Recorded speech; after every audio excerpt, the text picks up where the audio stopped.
stop. If your shot works amazing for 2 to 3 days, and then by day 4 or 5, your hunger comes rushing back like a freight train, that's not you being weak. That is a blood level problem. And if you don't understand this, you'll do what most people do. You'll assume that it stopped working, you'll panic, and then you'll start chasing the dosage up and up. Now, microdosing is not a TikTok hack. Done correctly, it's just basic pharmacology. And it can really make the medication feel more consistent without increasing the dosage. Let's just define it for ourselves in one sentence. Microdosing in this context means using smaller and more frequent dosing to keep steadier medication levels in your system. Sometimes people mean split dosing, where you're just going to take a regular dosage and divide it by 2 and do that 2 times a week. And sometimes they mean smaller step-ups in dosage instead of large jumps, like doubling the medication every single month. Sound familiar?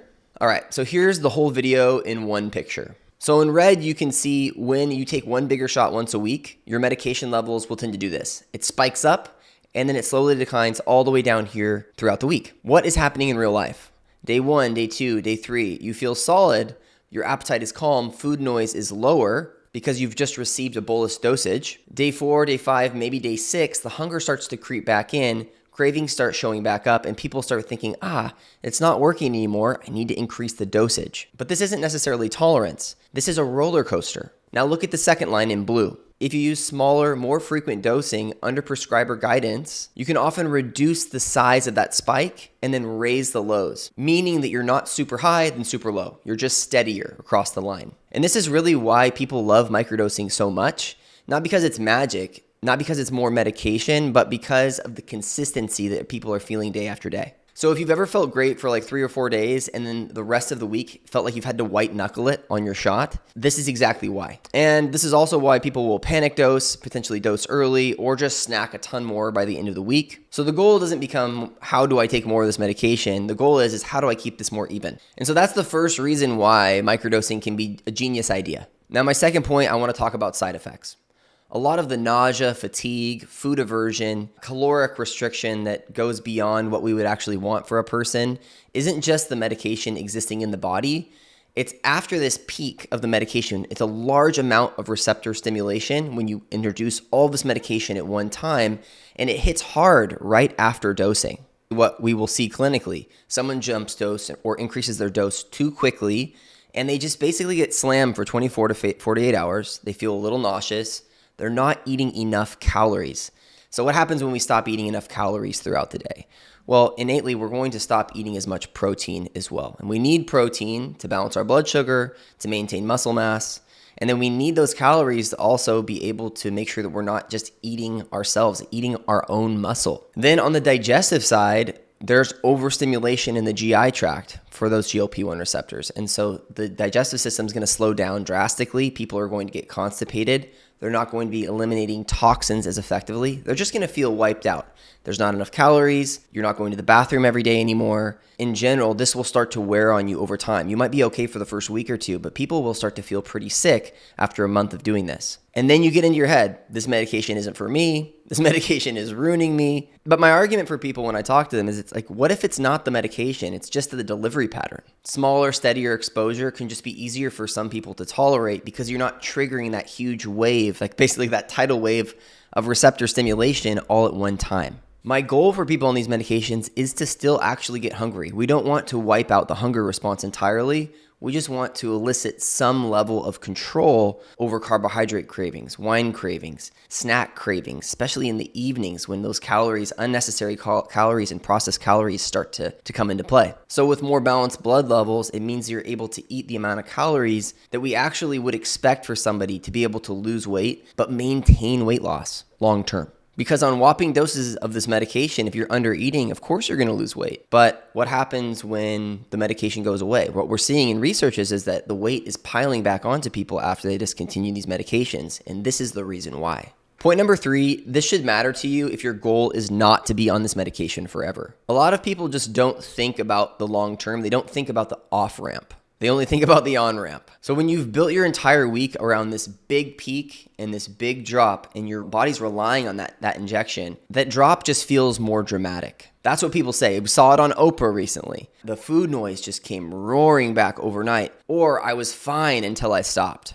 A steadier pattern at a lesser dosage means less receptor stimulation. It means that you are not hitting those receptors as hard as these larger doses like are recommended with these GLP-1 medications. So it can make tapering off the medication in the long term less abrupt because you're living in a more consistent zone without relying on that weekly high point. I would also consider large doses of these medications to be damaging to the receptor. It's likely more stimulation than your body ever gave at any given point in your life. So our bodies are designed to have consistent and persistent GLP-1 stimulation. So microdosing is more so mirroring that pattern rather than one big whack-a-mole hit once a week. When you do that to the receptor, you're damaging the receptor over time, and the higher your dosage goes with that strategy and that philosophy, the more reliant you will be on the medication to maintain your results. I'm not saying that it's impossible to come off because we see it within our own clients, but it has to be a gradual process. So if you don't want your weight to pile back on after you stop, we really need two things. First, a taper strategy that makes sense medically and should be guided by your doctor. And two, a lifestyle foundation that holds when the medication support decreases or stops. What I mean by this is we really want to be able to evaluate and find the reasons why we gained the weight to begin with, whether this was hormones or inflammation, nutrition related. These are the things that need to be uncovered and solved prior to you coming off the medication. Now, we do need to have a little bit of a serious talk for about 60 seconds. If you are using pre-filled Ozempic, Wegovy pens, and you're watching videos online on how to jailbreak them, basically break the pen open, siphon the medication out, and then get it into a sterile vial, I want to talk to you for a moment. There's two large concerns here. The first is that almost every patient I have doesn't really understand the concept between milligrams per milliliter and milligrams. So the concentration and the dosage are two separate things, and it's very easy to mess this up when you're trying to do this on your own. It's nice to have a doctor or some sort of support method to tell you what your concentration is and what your dosage is based off of that concentration. So when you rip out of the pen and you start trying to do your own calculations of what you should be taking in a separate vial, I would just consider that to be a little bit more on the dangerous end. Two is you are not a compounding pharmacy. Just because the medication is coming from a reputable brand name, likely if you're getting it in the pen, like Wegovy or Ozempic, when you take that medication out, you're manipulating it and you're adding it to a separate vial. No matter how careful you are, that is just an element of risk that I don't like to see for patients. So don't be a cowboy. If you want it in a vial, either go through Lilly Direct and get the real vials from them, number one, or two, just go through a compounding pharmacy. I literally see no difference in results between the two. If you want steadier control without rushing and consistently increasing your dosages, microdosing is not a placebo. It works very well to manage people's care, but I do urge you to do this with a physician, with a healthcare professional that has experience.